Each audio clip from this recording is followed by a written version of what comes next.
हाय दोस्तों, शुरू करते हैं आज की हमारी कहानी विधवा विवाह भाग 2। अभी तक हमने पढ़ा कि मोहित ललिता और रमाकांत का छोटा बेटा था। उसकी मौत के बाद उसकी पत्नी प्रीति जिंदा लाश बनकर रह गई थी। दिन ब दिन ललिता के अत्याचार प्रीति पर बढ़ते ही जा रहे थे। एक दिन दूध गिरने के कारण ललिता ने प्रीति के ऊपर अनगिनत थप्पड़ जड़ दिए, जिसकी वजह से वो बेहोश हो गई। ललिता के मना करने के बावजूद भी रमाकांत जी ने उसे अपनी बेटी समझकर उठाया और उसको उसके कमरे में लेटा आए। अब आगे रमाकांत जी घर से सुबह निकलते और देर रात घर लौटते। इस बीच प्रीति का हाथ ठीक नहीं था, पर फिर भी वो घर की पूरी जिम्मेदारी अपने कंधों पर लिए काम कर रही थी। विहान अब प्रीति के सामने नहीं जाता था, क्योंकि वो नहीं चाहता था उसकी वजह से प्रीति के बारे में कोई भला बुरा कहे। पर ललिता के दिमाग में एक बात बैठ गई कि प्रीति और विहान के बीच कुछ सीन चल रहा है। ललिता के मन में प्रीति के लिए नफरत और बढ़ गई। उन्होंने अपने मन में कुछ सोच लिया था। वो अपने कमरे से बाहर निकली और घर के बाहर चली गई। ये सिलसिला कुछ दिन यूं ही चलता रहा। रमाकांत जी सुबह से लेकर शाम तक कहाँ रहते, किसी को भी नहीं पता था। ना ही किसी ने उनसे पूछने की जहमत उठाई कि वो दिन भर कहाँ रहते हैं। विहान भी अब घर में कम रहता था। अगर घर में रहता तो उससे चुप बैठा नहीं जाता। जब प्रीति के साथ अन्याय होता देखता, वो प्रीति के लिए ललिता के सामने खड़ा हो जाता। प्रीति भी अपने काम में लगी रहती थी, पर इस बीच ललिता जी ने प्रीति को कुछ भी उल्टा सीधा नहीं कहा। कुछ दिन बाद ललिता आज बहुत खुश लग रही थी। अरे भाभी, हमने हमारे विहान की शादी के लिए एक लड़की ढूंढ ली है। मुस्कुराते हुए ललिता देवी अपनी भाभी से कहने लगी। विहान की माँ कांता देवी, सच कह रही हो जीजी? हमारे विहान के ब्याह के लिए लड़की ढूंढ ली है आपने? हाँ भाभी, हमारे पड़ोस में ही रहती है कमला। इकलौती बेटी है उनकी मीना। दान दहेज भी खूब मिलेगा मीना के घर से। कल को पूरी जायदाद, रुपया, पैसा सब हमारी विहान का ही तो होगा। जीजी, तो देर किस बात की? तुम ये रिश्ता पक्का कर दो हमारी तरफ से। अब हम भी बहू के हाथों का बना खाना खाना चाहते हैं। भाभी चिंता मत करो, हमने सब कुछ तय कर दिया है। पंडित जी से पूछा है शादी के मुहूर्त के बारे में, तो वो बोले अभी तारा डूबा है, अगले महीने से अच्छे दिन शुरू हो जाएंगे। हमने सोचा ब्याह का मामला है तो सब शुभ दिन शुभ घड़ी में हो तो ही अच्छा रहेगा। जीजी, अब हमने विहान की शादी की सारी जिम्मेदारी आप पर छोड़ दी है। आप बस हमें बता देना ब्याह कब का रखा है, फिर हम तैयारियां करना शुरू कर देंगे। भाभी चिंता मत करो, सब हो जाएगा। विहान हमारा भी बेटा है, उसके ब्याह में हम कोई कमी नहीं छोड़ेंगे। जीजी, वैसे लड़की करती क्या है, कितनी पढ़ी लिखी है? वो क्या है ना, हमारा विहान इतना पढ़ा लिखा है तो उसकी शादी किसी अनपढ़ से नहीं होनी चाहिए। भाभी, लड़की बहुत पढ़ी लिखी है और सुंदर भी है। तुम बस अपने सास बनने की तैयारियां करना शुरू कर दो। दोनों ननद भौजाई आपस में हंस हंस कर बातें कर रही थी, पर इनकी बातें कोई और भी सुन रहा था। एक दिन रात को रमाकांत जी विहान के पास गए। विहान घर की छत पर अकेला खड़ा था। विहान ने अपने पीछे मुड़कर देखा तो रमाकांत जी खड़े थे। फूफा जी, आप इस वक्त यहाँ? कुछ काम था तो मुझे आवाज लगा देते, मैं आ जाता आपके पास। विहान, मुझे तुमसे जो कहना और जो पूछना है उसके लिए मुझे ही तुम्हारे पास आना चाहिए था। क्या बात है फूफा जी, आप किसी बात से परेशान हैं क्या? आप बहुत थके से लग रही हैं और आजकल आप सुबह ही घर से चले जाते हैं। इतनी सुबह सुबह कहाँ जाते हैं आप? विहान, मेरे कंधे पर एक जिम्मेदारी है जिसे मैं अपने जीते जी निभाना चाहता हूँ, और मुझे उस जिम्मेदारी को निभाने के लिए तुम्हारी मदद चाहिए। फूफा जी, आप हुक्म करिए, प्रीति से शादी कर लो। विहान रमाकांत जी की बात सुनकर उनसे 2 कदम पीछे हट गया। उसकी आंखें बड़ी हो गई। क्या हुआ विहान, तुम मेरी बात सुनकर इतने हैरान क्यों हो गई? फूफा जी, आपने बात ही ऐसी कही है कि मेरी आंखें बड़ी हो गई। पर तुम तो प्रीति को पसंद करते हो ना? रमाकांत जी विहान की आंखों में देखकर कहने लगे। विहान की आंखें अब और बड़ी हो गई और हैरानी से फैल गई। किसने कहा आपसे कि मैं प्रीति जी को पसंद करता हूँ? तुम उसके बचाव में हर बार ललिता के सामने खड़े हो गई, और कुछ दिन पहले जब प्रीति का हाथ जल गया था, तुम तब भी प्रीति का बचाव कर रहे थे। और उस रात तुम प्रीति के कमरे में उसके लिए दवाई, बरनोल और खाना रख रहे थे। जब वो सो रही थी तो वो सब क्या था? मुझे पता है प्रीति अपने लिए कभी नहीं लड़ेगी, चाहे कुछ भी हो जाए। वो कभी भी अपने साथ हो रहे अन्याय के खिलाफ नहीं बोलेगी। मुझे पता था वो दवाई नहीं लेंगी, इसीलिए रात को चुपके से उनके कमरे में दवाई, बरनोल और खाना रखकर आ गया, ताकि वो जब उठे तो खाना खाकर दवाई खा सकें। फूफा जी, मैं उस दिन रात को प्रीति जी के कमरे में इसीलिए गया था। पर आपको कैसे पता? मैंने तुम्हें प्रीति के कमरे में देखा था, इसीलिए मुझे लगा तुम प्रीति को पसंद करते हो तो उससे शादी करके मुझे चिंता मुक्त कर दोगे। क्या हुआ है फूफा जी, आप इतने परेशान क्यों हैं? विहान, प्रीति के भैया भाभी प्रीति को बिना बताए बनारस छोड़कर हमेशा के लिए जा चुके हैं। रमाकांत जी ने निराश होकर कहा। क्या? पर उन्होंने ऐसा क्यों किया? वो बताकर भी तो जा सकते थे। विहान, प्रीति की भाभी प्रीति को बोझ समझती थी अपने ऊपर, इसीलिए उसके माँ बाप के गुजर जाने के बाद उन्होंने प्रीति की शादी छोटी सी उम्र में कर दी। शादी के बाद एक कहर उस पर और बरसा। मेरा बेटा इस दुनिया को अलविदा कह गया और प्रीति को जीते जी मरने के लिए छोड़ गया। रमाकांत जी की आंखों में आंसू आ गए ये सब कहते हुए। अब ललिता प्रीति का जीना हराम कर देगी। मैं आज हूँ, कल नहीं रहूंगा। मेरे जाने के बाद प्रीति की जिंदगी नरक से बदतर हो जाएगी, इसीलिए मैं चाहता था उसकी शादी हो जाए। विहान, तुम प्रीति को पसंद नहीं करते हो? क्या वो अच्छी नहीं है? फूफा जी, प्रीति जी में कोई कमी नहीं है। मेरे शादी के लिए हाँ करने से कुछ नहीं होगा। इसके लिए पहले प्रीति से बात करनी पड़ेगी, और मैं जहाँ तक प्रीति जी को समझा हूँ वो शादी के लिए कभी हाँ नहीं कहेंगी। विहान, तुम राजी हो शादी के लिए? ये बताओ पहले। फूफा जी, मुझे कोई ऐतराज नहीं है इस शादी से। प्रीति जी गुणों से भरी हुई है, तुम उसकी चिंता मत करो। मैं प्रीति से बात करूंगा। तुम्हारे हाथ में प्रीति का हाथ देकर मैं चैन से मर सकूंगा। तुमसे बेहतर जीवन साथी उसके लिए कोई नहीं होगा।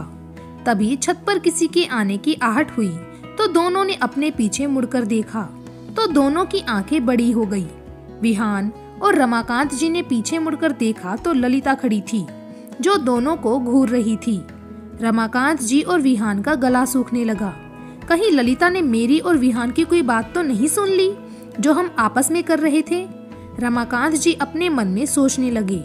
जी, आप और लल्ला इस वक्त यहाँ क्या कर रही हैं? दोनों ने ललिता के मुंह से ये बात सुनी तो दोनों ने राहत की सांस ली। उफ!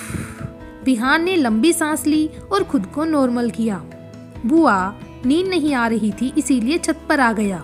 यहाँ आकर देखा तो फूफा जी भी छत पर थे। फिर हम दोनों बातें करने लगे और ये वक्त हो गया। ठीक है, अब नीचे चलो, बहुत रात हो गई है। तुम्हें भी सुबह अपने दफ्तर जल्दी निकलना होता है। ललिता ने रमाकांत जी को देखा और उनसे बिना बात किए छत से नीचे आ गई। फूफा जी, आज तो बच गए। अच्छा हुआ उन्होंने कुछ नहीं सुना। शांत थी बुआ। ये तूफान आने से पहले वाली शांति है। ललिता ने सब कुछ सुन लिया है। क्या? आप ये कैसे कह सकते हैं कि बुआ ने सब कुछ सुन लिया है? रमाकांत जी ने विहान को देखकर कहा, बेटा, तुम्हारी बुआ मेरी पत्नी है। उसे मुझसे बेहतर कोई नहीं जानता है। जिस दिन तुमने प्रीति को बचाने के लिए ललिता का हाथ पकड़ा था, उसी दिन से ये प्रीति से खार खाए बैठी है। ये जरूर कोई तिकड़म लगा रही है। हो सकता है प्रीति को कोई नुकसान पहुंचाने वाली हो। मुझे कुछ करना होगा वरना बहुत देर हो जाएगी। विहान की आंखें बड़ी हो गई। नहीं फूफा जी, बुआ ऐसा कुछ नहीं करेंगी। और देर हो जाएगी मतलब?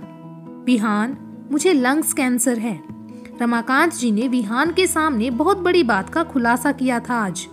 फूफा जी, ये क्या कह रहे हैं आप? विहान की तो आंखें फटी की फटी रह गई। उसे तो रमाकांत जी की कही बात पर अब भी विश्वास नहीं हुआ। फूफा जी, आपने ये बात घर पर आज तक किसी को नहीं बताई? रमाकांत जी फीकी सी हंसी हंसे। विहान, किसी को किसी की नहीं पड़ी है यहाँ। बड़ा बेटा है जो घर जमाई बन गया है। जब से शादी हुई है उसने पीछे मुड़कर नहीं देखा। पर मोहित की जब डेथ हुई थी तो आ गया था। उसके बाद वो हमें भूल गया। ललिता, उसे मुझसे कोई लेना देना नहीं है। सिर्फ दुनिया को दिखाने के लिए पति पत्नी है। एक दूसरे का सुख दुख बांटने का वक्त भी नहीं है हमारे पास। एक मोहित था जो बिना कुछ कहे मेरी हर बात समझ जाता था, पर विधाता ने उसे मुझसे छीन लिया। रमाकांत जी की आंखें भर आई तो उन्होंने अपना चश्मा अपनी आंखों पर से हटाकर अपनी आंसुओं से गीली आंखों को पोंछा। मोहित कहता था, बाबूजी, मेरी प्रीति कांच की गुड़िया है, इसे मैं बहुत सहेज कर रखूंगा। उसके जाने के बाद उसकी कांच की गुड़िया को तोड़ दिया है ललिता के तानों ने। टूट कर चकनाचूर हो गया है उसका दिल। उसको अगर ललिता मार भी देगी तो भी वो कुछ नहीं बोलेगी। गूंगी गुड़िया बनकर रहेगी प्रीति। घर की हालत देखते हुए और अपनी हालत के मद्देनजर मैंने प्रीति का पुनर्विवाह करने के बारे में सोचा है। विवाह के लिए एक ऐसे लड़के की जरूरत थी जो प्रीति को दिल से अपनाए, उसके दुखों को कम करे, उसके दर्द को समझे। मैंने जब प्रीति के लिए तुम्हें सबसे लड़ते हुए देखा तो मुझे तुम में वही लड़का नजर आया जो प्रीति के लिए खड़ा हो सकता है, उसके सुख दुख में उसके साथ खड़ा रह सकता है। इसीलिए मैंने तुमसे प्रीति को अपनी जिंदगी का हिस्सा बनाने के लिए कहा। फूफा जी, आप जो प्रीति के लिए कर रहे हो वो करना इतना आसान नहीं है। मुझे प्रीति जी से शादी करके कभी पछतावा नहीं होगा। आप निश्चिंत रहिए, मैं प्रीति जी का पूरा ख्याल रखूंगा। बेटा, तुम दोनों की शादी की बात किसी को हजम नहीं होगी, ना समाज को, ना ही तुम्हारे और मेरे घर वालों को। बहुत अड़चने आएंगी इस रिश्ते को निभाने में। क्या सामना कर पाओगे सबका? फूफा जी, हमें समाज ने नहीं बनाया है, समाज को हमने बनाया है। रीति रिवाज इंसान ने अपनी सहूलियत के हिसाब से बनाए हैं। मैं अपने हिसाब से चलता हूँ, अपने बनाए नियम कानून को खुद पर अप्लाई करता हूँ। मैं गलत नहीं हूँ तो मैं कभी किसी से नहीं डरता हूँ। मुझे तुमसे यही उम्मीद है बेटा। फूफा जी, बहुत रात हो गई है, अब चलकर आराम करिए। अब से आप अपनी सभी चिंताएं मुझे दे दीजिए और अपना इलाज करवाइए। आप कल तैयार रहना, मैं आपको कल डॉक्टर के पास ले जाऊंगा। रमाकांत जी मुस्कुरा दिए। ठीक है, जैसे तुम कहो। फिर दोनों छत से नीचे उतर आए। दिन बीतने लगे।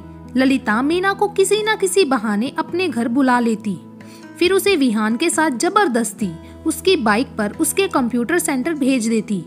अरे लल्ला, ये मीना को इसके पैर में चोट लग गई है, इसे इसके कंप्यूटर सेंटर तक छोड़ दो। विहान का मन तो बिल्कुल नहीं होता था मीना को अपने साथ अपनी बाइक पर बैठाकर कहीं ले जाने का, पर उसे ललिता के कहने का मान रखना पड़ता था। मीना मचलती हुई विहान की बाइक के पीछे बैठ जाती, उसे कभी उसकी कमर से पकड़ने की कोशिश करती तो कभी उसके कंधे पर हाथ रखने के बहाने उसकी गर्दन पर अपनी उंगलियां चलाती। विहान नौजवान लड़का था, दिखने में फिट था, रिष्ट पुष्ट था। कोई भी लड़की विहान पर खुद को लुटा देती, पर विहान उन लड़कों में से नहीं था जो लड़की को टाइम पास करने का जरिया समझते थे। विहान को मीना का उसे इस तरह से छूना पसंद नहीं था। एक दिन इसी तरह मीना विहान की बाइक के पीछे बैठी हुई थी। वो पीछे से विहान को अपनी बाहों में भरने लगी ही थी कि विहान ने गुस्से से बाइक को जोर से ब्रेक लगा दिया। मीना को जोर का झटका लगा। उतरिए मेरी बाइक से नीचे, विहान ने गुस्से से आग बबूला होकर कहा।